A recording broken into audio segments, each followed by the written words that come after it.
গয়াতে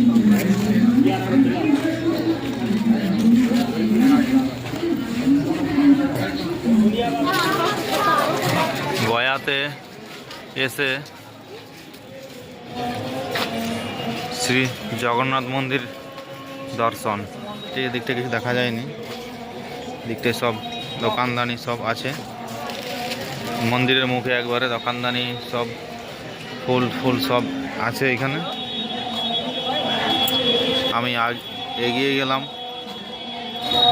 প্রভু জগন্নাথের দর্শনের জন্য। এটাও কিন্তু ওই বুদ্ধগয়াতেই অবস্থিত। আপনারা চাইলে বুদ্ধগয়ায় এসে জগন্নাথজির দর্শনও লাভ করতে পারেন। সবাই কিন্তু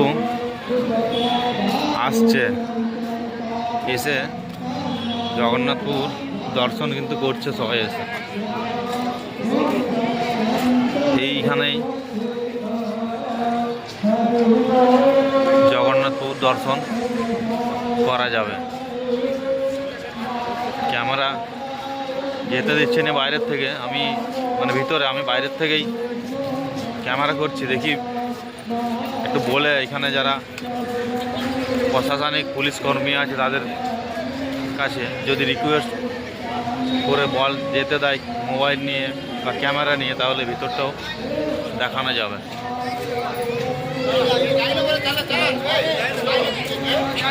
জগন্নাথজির দর্শনে একটা সিঁড়ি বেরালাম। মন্দিরে উঠতে উঠতে কিন্তু আরো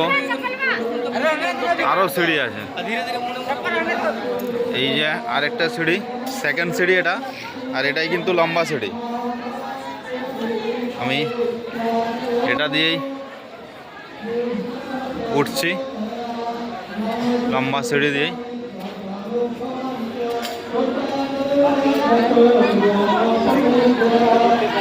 জগন্নাথ প্রভুর দর্শন করার জন্য।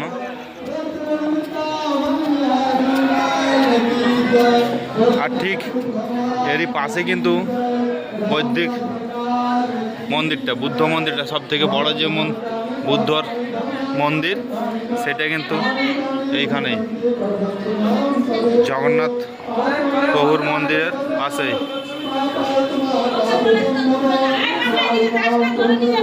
এইখানে কিন্তু সব বৈদিক ধর্মীয় যারা আছে তারা কিন্তু এখানে এইভাবে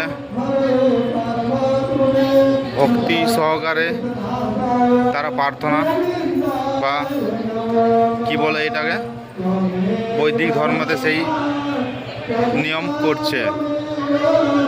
আর আমি এগিয়ে গিয়ে প্রভু জগন্নাথের দর্শনের দিক। রামচন্দ্র আর মাতা সীতার মূর্তি রয়েছে। প্রভু শ্রী রামচন্দ্র, লক্ষ্মণ, মাতা সীতা, আর পাশে বজরংবলী, হনুমানজিরও এইখানে রয়েছে।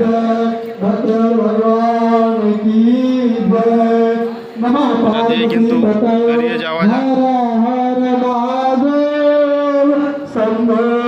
জগন্নাথজির